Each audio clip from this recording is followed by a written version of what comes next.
Hey everyone, and welcome back. Today we're going to be doing a deep dive into something I think a lot of you are interested in, which is going from CNA to RN. Awesome. So we're going to be talking about hands-on experience. Yeah. What are the educational pathways you could take? Some ways to think about financially planning for this. Yeah. So let's unpack this. Yeah, let's unpack it. So one of the things that I think is really interesting about this blog post is that they really emphasize that your experience as a CNA is really valuable. Yeah, and I think it makes sense, right? It's not just like having CNA on your resume, but it's really about the skills that you build. Right. That can actually make you a better nurse later on. Exactly. Like you're developing all these skills as a CNA. Yeah. That you can't learn from a textbook. You know? Totally. Like communication and empathy and teamwork, all that stuff that you're doing every single day as a CNA. Yeah. It's like gold when you then go on to be an RN. Yeah. It's almost like a secret weapon in a way. Totally. Yeah. Yeah. And like another thing that was really fascinating in the blog post is that CNAs develop a really deep understanding of how the healthcare system works. Oh, yeah. From the ground up. Yeah. Like you see firsthand how everything connects, the importance of every role, the flow of information. Yeah. And that's like so valuable as you move forward in your career. Yeah, it's like you have the blueprints to the whole building and not just like to your one little room. Yeah. Exactly. Yeah. And then when you're learning about the more complex things about nursing, it's like you have that foundation. Yeah, totally. Yeah. So we've talked about like that CNA experience being such a solid foundation. Now, how do you actually build on that foundation? So there are a couple different paths that are outlined in the blog post. Yeah.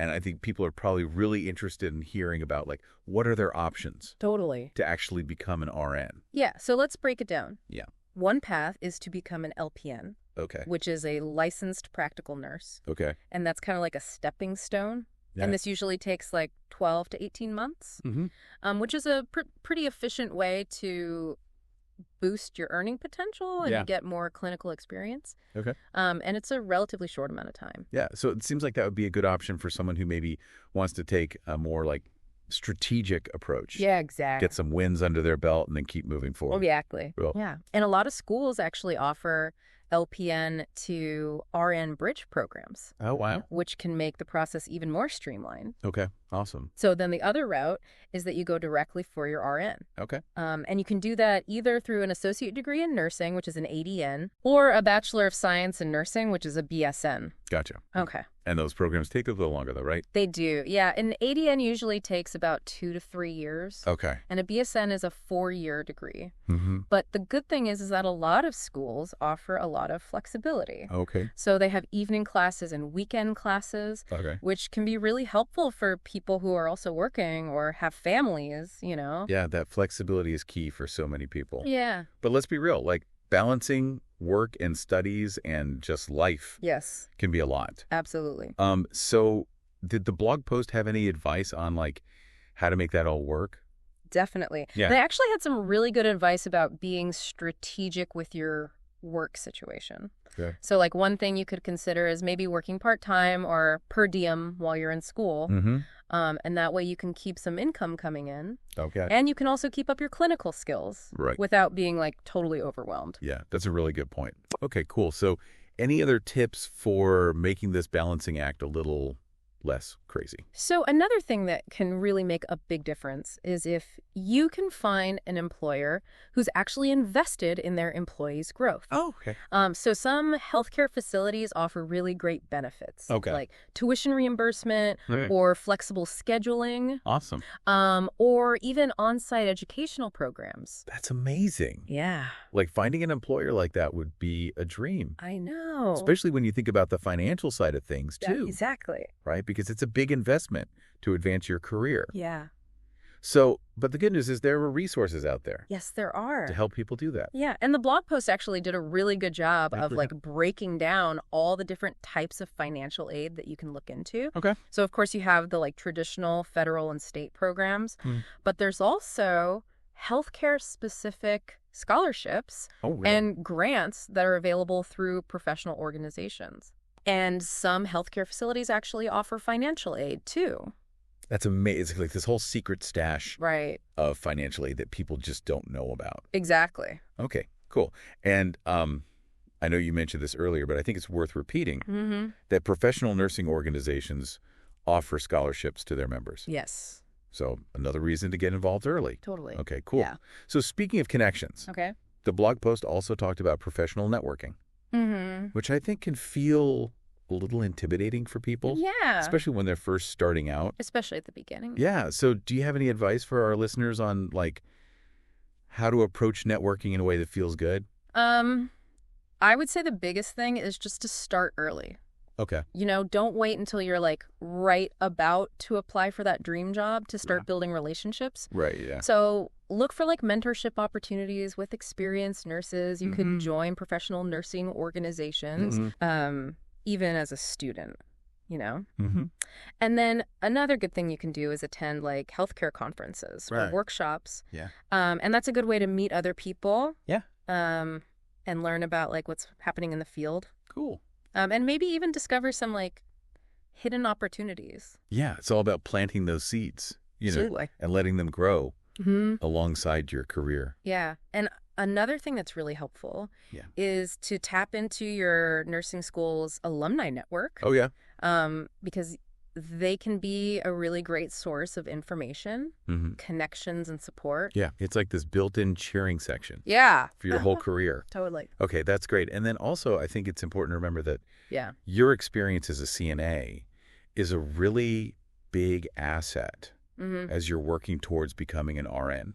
Yes. So, like, don't treat it as a separate thing. Right. But actually use it to help you understand what you're learning in your classes. Yeah.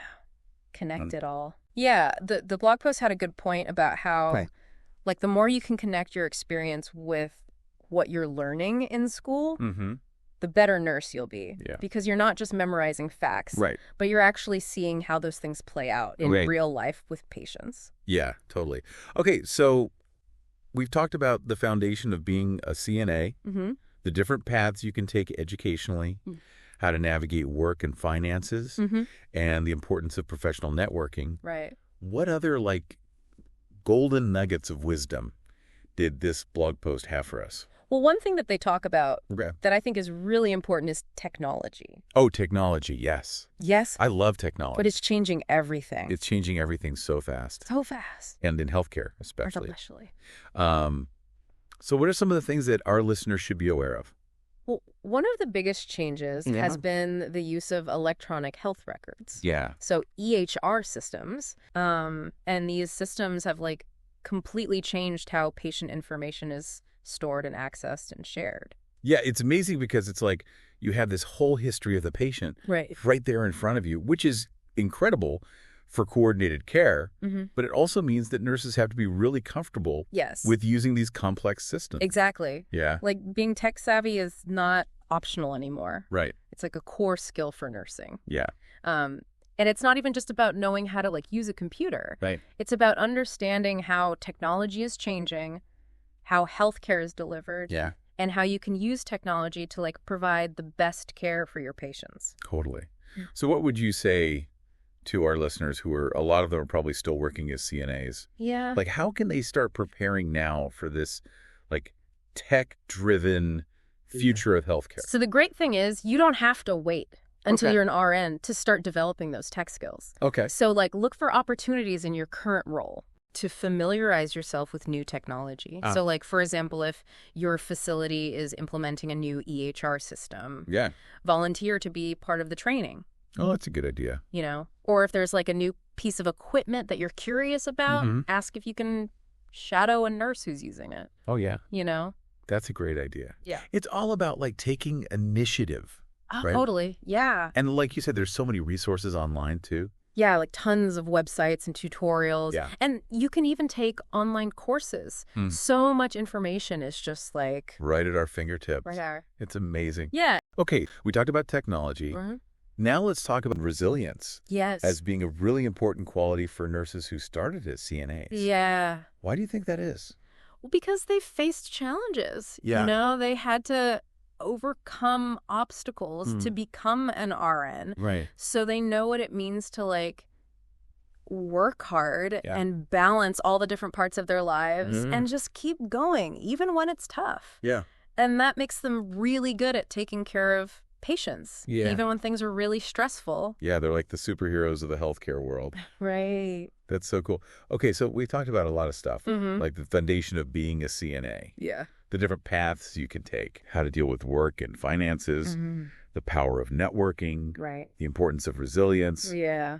What else should our listeners keep in mind as they're going on this journey? So I think the blog post makes a really good point about remembering that this journey is a marathon. Okay. It's not a sprint. Gotcha. So it's really easy to get caught up in like the day-to-day stuff. Right. And lose sight of the big picture. Totally. So it's important to keep that long-term vision. Yeah. Especially when things are tough. Yeah, and remember why you're doing it. Exactly. In the first place. And you know what? Another thing that's really helpful is to connect with other people who are on the same path. Yeah. You know, share your experiences, talk about what's hard, talk about what's good. Yeah. It can make a big difference. Support systems are everything. They really are. Yeah. And another practical tip is to just like take advantage of every learning opportunity that you can in your current job. Okay. Like every little bit of knowledge and experience you get is going to help you be a better healthcare professional. Right. It's all about like constantly learning and growing. Exactly. But it's also important to remember that like you can't pour from an empty cup. Very true. You have to take care of yourself too. Absolutely. Like what did the blog post say about that? Yeah, they talked about how important it is to have a good work-life study balance. Okay. Because if you don't take care of yourself, yeah, you're going to get burned out. Totally. And you're not going to have the energy to keep going. Yeah. So make sure you're taking breaks, doing things you enjoy, spending time with people you love. Yeah. Like, that's not selfish. Right. That's essential. It's essential. Yeah, totally. For your well-being and your success. Absolutely. Yeah. It really is essential. You can't pour from an empty cup, like you said. Yeah. Okay, so we've talked about like all the stuff that goes into becoming an RN. But now I kind of want to talk about like, what does success actually look like, you know?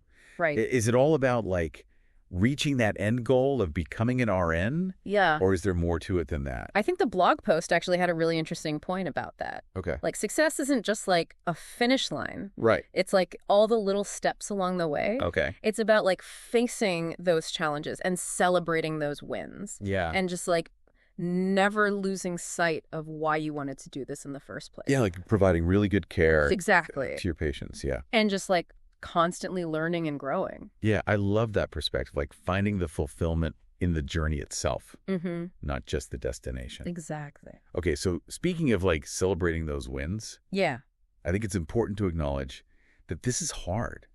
Yeah. Like it's really demanding to do all this stuff. It is. To balance work and school and life and family. So what did the blog post say about like how to deal with those moments when you just feel overwhelmed? Well, one thing that they suggested is to like break down your big goal into smaller steps. Okay. So like instead of thinking about becoming an RN, just think about like what's the next thing I need to do? Gotcha. You know, like what class do I need to pass? What exam do I need to take? Yeah. What clinical experience do I need to get? Yeah, it's like taking it one step at a time. Exactly. Yeah, and celebrating those little victories along the way. Yes, celebrate all the wins. It's so easy to forget about those. Yeah, and like don't forget to reward yourself too. Oh, yeah.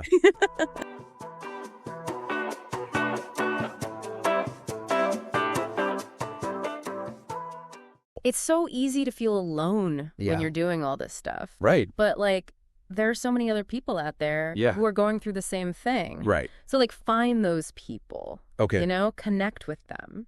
How do you suggest people do that? Well, you could join a study group. Okay. Or go to nursing school events. Or even just like find some online forums. Right.